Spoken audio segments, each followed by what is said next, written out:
Eno ye program yo ensulo ey'enkya wano ku 3 ABN TV. Yiga okutandika olunaku ne Katonda. Waliwo omwoyo omutukuvu atuyamba okulaba amazima, mpulira ngamba toyonoona buli w'otabeera ku kituufu. Waliwo ebizibu lwebisukka eddoboozi nate ne lijja nga bwe liŋŋamba mwana wange weekuume toyonoona.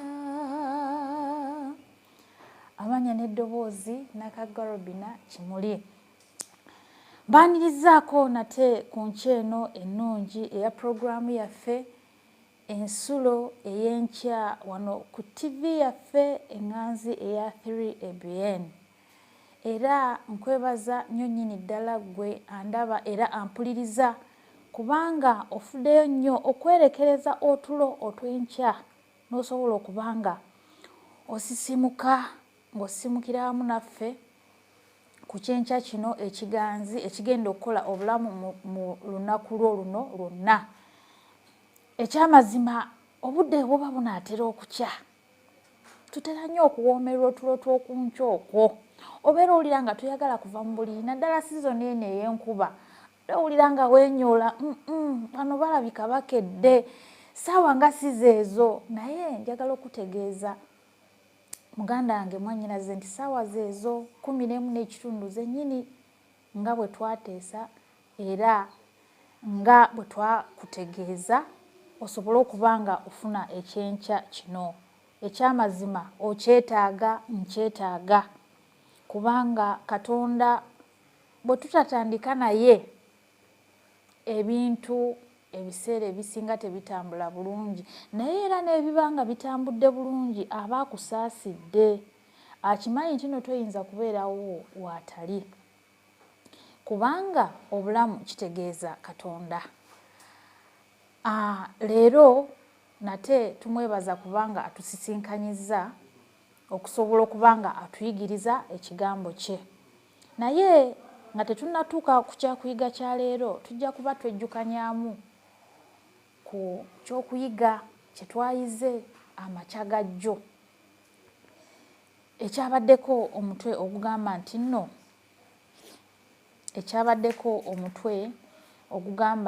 omukazi alina ogutafa oba omukazi alina obutafa.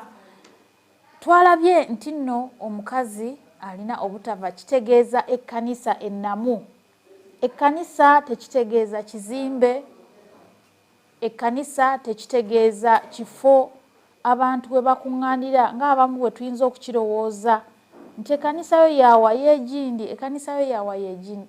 Twakirabye nti no ekkanisa ye ggwe, era ggwe okubeera omulamu olina okubeeramu obutafa, nga obutafa si kirala ye Yesu Kristo yayogerwako nga yekka asobola okubeera mu kkanisa n'eba ng'erina obutafa. Era nga twakirabye nti nno Kristo okusobola okubeera mu ggwe ebikolwa bye bitandika okulabikira mu ngeri zo, mu nneeyisaayo, mu ntambulayo, si mu bigambo byokka nti nze bannange nayatula, nze bannange ndi mu Seventh Day, nze bannange era nsaba sigwa kyaki kasita luba lunaku lwa kusaba. Ebyo bangi babikola naye ensonga esinga okubeera enkulu kwe kubanga enneeyisaayo eyoleka okubeerawo kw'obutafa mu ggwe nga si kirala nga ye Yesu Kristo. Ekyokuyiga kyaffe ekyaleero muganda wange mwannyinaze ampuliriza kiriko omutwe ogugamba nti nno tewali kkomo. Tewali kkomo. Kale tujja kwewombeeka tuweeyo okwebaza oba okusaba olw'ekyokuyiga kino. Katusabe. Omwagalwa waffe Mukama Katonda ayinza byonna, gwe mukisa nno ffe gw'otuwadde okubanga neera otuyigiriza ekigambo kyo kubanga ekyo bwe bulamu mu ffe.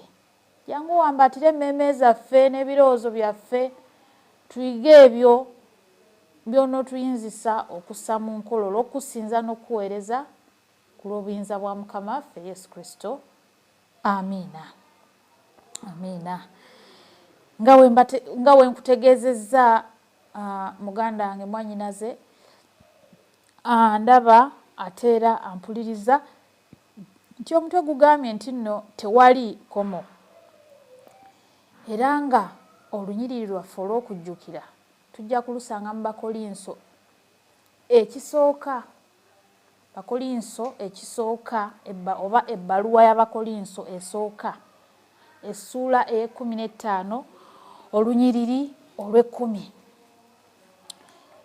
Bakolinso ssuula 15 olunyiriri olw'10 lugamba bwe luti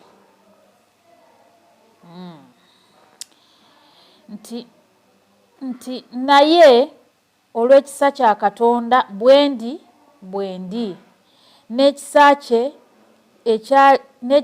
ekyali gye ndi tekyali kya bwereere, naye nakola emirimu mingi okusinga bonna, naye si nze wabula ekisa kya Katonda ekyali nange.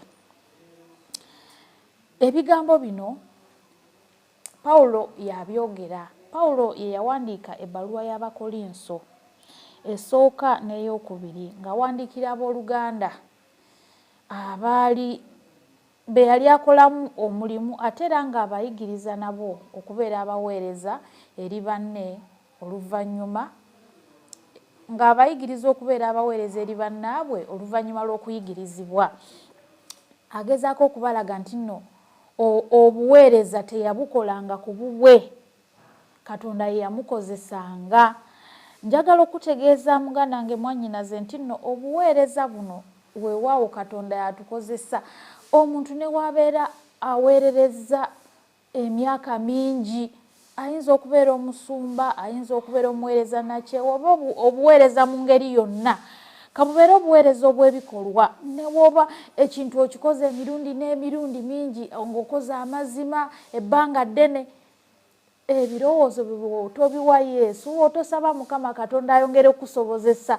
Obuweereza bwaffe bunywerera mu kusaba Mukama Katonda ng'atukozesa, era osobola okulimba yadde obadde wa mazima emyaka 10.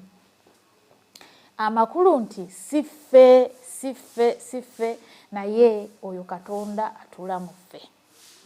Ensonga lwaki bwe tunaatuuka mu ggulu tewali n'omu agenda kwenyumiririza ku lwa bikolwa bye, ku lwa bigambo byategeezezza abakkiriza, ne wooba wayingiza abantu 10 oba n'okusingawo mu ggulu. Bw'oba nga tewakyuka era tojja kulabikayo ge mazima. Ensonga lwaki nagambye nti nno sooka okyuke olwo osobole okukola ki? Okukola omulimu ogutuukiridde. Era obuweereza tebuliiko kkomo eri oyo eyeewaddeyo okuweereza. Wano ekyokuyiga kyaffe we kitandikira baatulaze abavumbuzi ab'enjawulo abaavumbula ebintu ebitali bimu. Batulaze Neil Armstrong eyavumbula omwezi, ne batulaga Rosa Parks eyagaana okutuula wansi mu bbaasi, ne batulaga Johannes Gutenberg eyavumbula ekyuma ekikuba empapula mu kyapa, n'abalala nga bwe babalomboze wano mu kyokuyiga kyaffe nga bwe wabalabye. Naye batulaze nti nno abavumbuzi bakyagenda mu maaso, okuvumbula tekuliiko kkomo, era abavumbuzi bakyagenda mu maaso. Lwaki? Nze nzikiriza nti n'abavumbuzi bano Mukama Katonda yababeererawo, yabawa amagezi n'okutegeera okuvumbula obutonde bwe bwe yatonda, kubanga era ekigambo kya Katonda kitutegeeza nti nno Katonda magezi, Katonda kutegeera. Oyo eyeewaddeyo okumunoonya, okumutegeera mu buwombeefu, mu bukkakkamu, amumanya era amutegeera. Abantu bano abaavumbula ebintu ebirabika nga ddala birungi bya mugaso eri ensi, Mukama Katonda yabawa amagezi mu bukkakkamu bwabwe, mu buwombeefu, ate era mu kusaba Katonda basobola okuba nga bavumbula ebintu bino, kubanga omuntu bw'avumbula bw'agezaako okunoonyereza n'amalala tayinza kuzuula n'ekimu n'akatono, tebakulya ekinusu. N'olw'ensonga eyo batulaze nti nno obuvumbuzi bukyagenda wano. Ne bino babitulaze nti nno tewali kkomo eri omugaso gw'oyo ateeka wabbali okwerowoozaako. Okwerowoozaako twakuyiga mu kyokuyiga kyaffe ekimu nti nno omuntu bwe yeerowoozaako amaaso ge ebirowoozo bye aba bitadde ku self, aba yeetunuulidde ye yennyini. Nga atunuulidde ekyo ekirabika nti nno tekibadde kirungi kyakoze. Ekyokulabirako oyinza okuba nga ofunye ekirowoozo eky'obwenzi n'ogenda n'obukola oba okubba, naye oluvannyuma lw'ekyo n'owulira okulumirizibwa okw'Omwoyo Omutukuvu. N'ate mu kulumirizibwa okwo Katonda ky'abeera akwetaagamu kwe kujja amaaso go ku ekyo ky'okoze, wabula okumutunuulira mu mbeera eyagunsinze, asobole okuba nga akuyamba okuva mu mbeera eyo ate era n'okuzza obuggya mu ngeri eyo oleme okuddamu nate ekyo ky'okoze. Naye okwerowoozaako twakulaba nti nno omuntu yeetunuulira n'anakuwala nti nno akoze ekintu ekibi, aswadde, n'awulira ng'aswadde naye mu kuswala n'alema okwenenya, ng'omulabe amupiininga ng'amugamba no kino wasu